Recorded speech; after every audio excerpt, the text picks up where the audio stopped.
Hello, my friends. Welcome into another episode here of Marketing for the Rest of Us. In this particular episode, I want to speak about 5 principles to make your website convert. So, the first step in the process of CREST that we talk about often here on the show is a conversion based web presence. Now, that web presence can be all about your social media profiles, but it's mostly talking about your website. Now, when people come to your website or any of your web properties, the goal is to convert them into long-term clients or customers. That is the chief end that we want to accomplish with the website because we can go deeper after that with the relationship. But gone are the days where the website is simply a brochure that lives on the internet. It's not that way anymore. Nowadays, we want our websites to actually do something, to be functional. I was having a call with a potential client just yesterday, and it was like, yeah, my website right now is fine, but it just kind of sits there. I want a website that's easy to use and that actually does something. And so that's what we want to talk about with this 5 principles to make your website convert. Conversion based design is so important.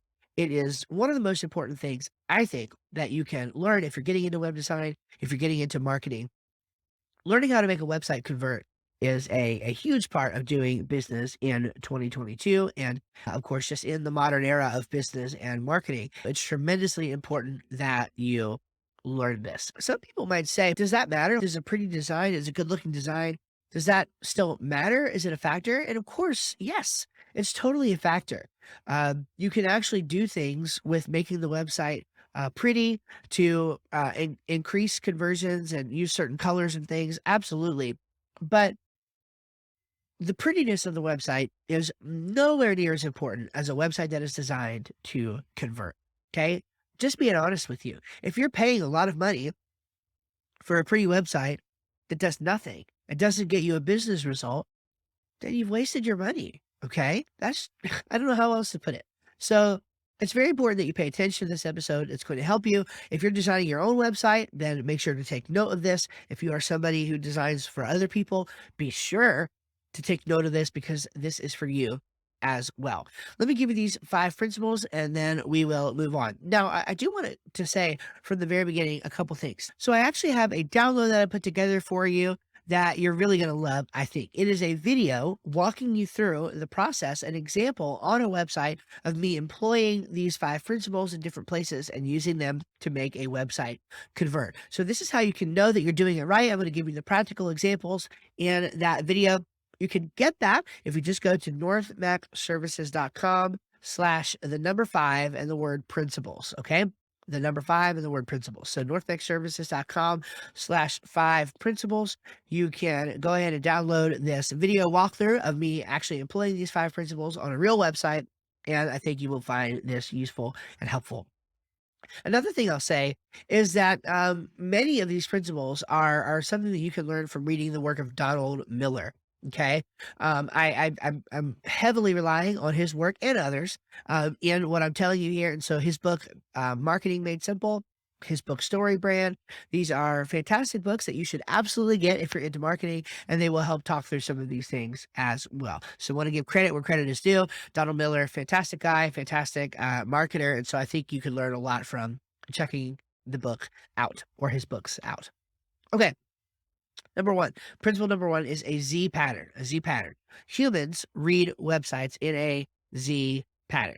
So, going across like this, and it's going to be like having a call to action in strategic places using that Z pattern and putting specific words and phrases that might lead to marketing your product within that pattern as well. So practical example of this, again, you can see it if you go check out that video, is having a call to action on the very right-hand side of the top of your menu bar on the website, a specific, colored big button action that you want them to take, and then using the same words that you're using there on a button in the middle. Now, sometimes the same words is applicable, sometimes it's not. Many times it is, and you should use the same words if you can to convey that this is the action that they should take immediately to get started doing business with you.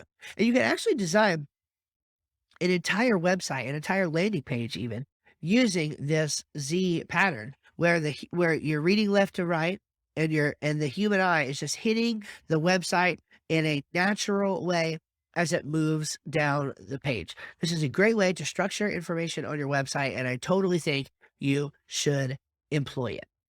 The second thing you need is a clear and clever one-liner, okay? A clear and clever one-liner. You don't want any confusion when people come to your website in that first 3 to 5 seconds. It's actually more like 2 to 3 seconds these days. Your website should be so clear. They should know exactly why they're there. Donald Miller calls this the grunt test. Could a caveman, pull up this website and quickly grunt and get it? Like, could he, yeah, I get it. Or not.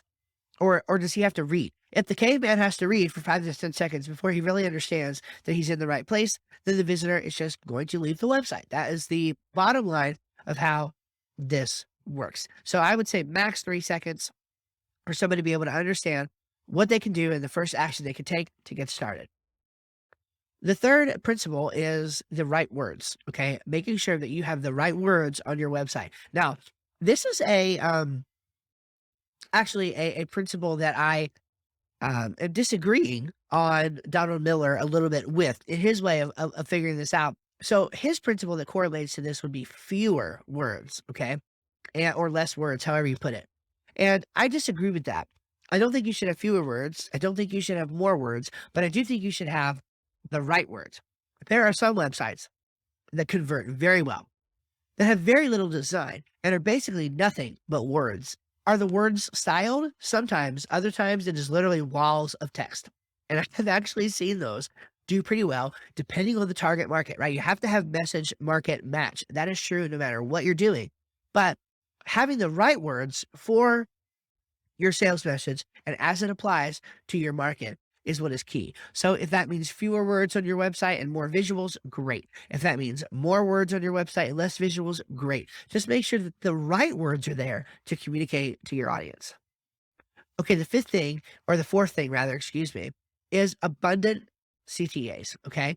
CTA is a call to action. So humans like to be told what to do. We say we don't, but we actually do. And the reason is if we don't actually do something, or if we're not told to do something, then we won't take action. That's just what it boils down to. Okay. If we're not told, we don't do it. This is how humans work. There are very few actual self-starters out there. It is good to have them, but they are few and far between. We need to be very clear with calls to action at very strategic points throughout the website, what they should do and when. So adding CTAs all over the place but in the right places, again, is going to be super duper important. The thing you should not have is few calls to action. You should definitely not have that. You need more than one. I would say multiple per page, depending on the context. And then the fifth thing that you need to have is a process plan. Now, Donald Miller talks about having a process plan or an agreement plan, or an agreement plan. And I agree with that, but I think the process plan is the most important. And if I was going to choose the top 5 principles to make your website convert, I would say a process plan is going to be the more important one to have for that. And the simple premise behind the process plan is that people don't know after they hit the big orange button or the big green button or whatever for what to do. A lot of people will resist taking that action because they don't know what to expect afterward. So if you give somebody very clear expectations, for example, you could get crazy here. I've seen some people take a paragraph to explain what's going to happen after they hit the button. You don't necessarily have to do that, but you could, depending on how your website is designed and styled. A very common thing is to put step 1, step 2, step 3. Step 1, take this action. Step 2, take this action. Step 3, enjoy this. Or a common one is this, like step 1, do this.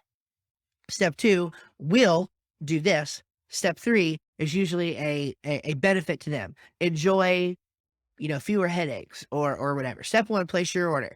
Step 2, we'll reach out to you to confirm shipping details. Step 3, enjoy that we've taken care of the process for you, or just whatever. Okay. There's lots of different contexts that you can use this in. I've employed this in multiple websites for multiple different things. Sometimes using 3 steps. The most I've ever done was up to 6 steps. I don't typically recommend 6. I would say 3 to 5 at most, but there was a context in which we had to do more and just make it real clear. And you could do this one of 2 ways. The process plan could be the process after they purchase, or it can be the process leading to the purchase. So step 1, just get a quote. Step 2, we'll reach back out to you with the quote. Step 3, we'll get started on your project. So it can be either one of those. It can be prior to the purchase, or it can be what is going to happen after the purchase. Just make sure you're real clear and communicating that to them. All right, that was your 5 principles to make your website convert. Again, if you go evaluate your website based on these 5 principles, I guarantee you there are some changes that you can make today, and they will greatly help this process out. Again, don't forget to go to northexservices.com/5 principles, and we can actually get this in your hands ASAP. You can see the video to make it practical, to make sure you're understanding and doing it right, and then we'll go from there. Okay. God bless. Thank you for being a listener to Marketing for the Rest of Us. I can't wait to come back to you next week with more awesome, helpful content. Listen, if you're in a place in your business where you're just ready to see a change, okay? You kind of know what to do, but you're for some reason you're never able to take action, or you're so sick of trying all these different things, and you've taken tons of action, but nothing is working. I would just invite you to go to northexservices.com and click on the big orange button to schedule a Compass call. Okay, a Compass call is basically a 45-minute call between you and me. I'm going to basically give you a plan for what you can do to grow your business in the next 12 months, whether or not you use me. I think in 45 minutes, I can give you a super awesome plan for how to take your business to the next level in the next 12 months. And then if you look at that and you think, oh, well, I think I would like to have Steve and his team come along on that journey with me and help me and do those things, then fantastic. I would love that. I love the opportunity to talk with you to see if we can work together further. But at the very least, schedule that Compass call so we can get on a call together and talk through the things that you should be doing to grow your business in the next 12 months. Thank you again so much for being a listener, and we'll see you next week on Marketing for the Rest of Us.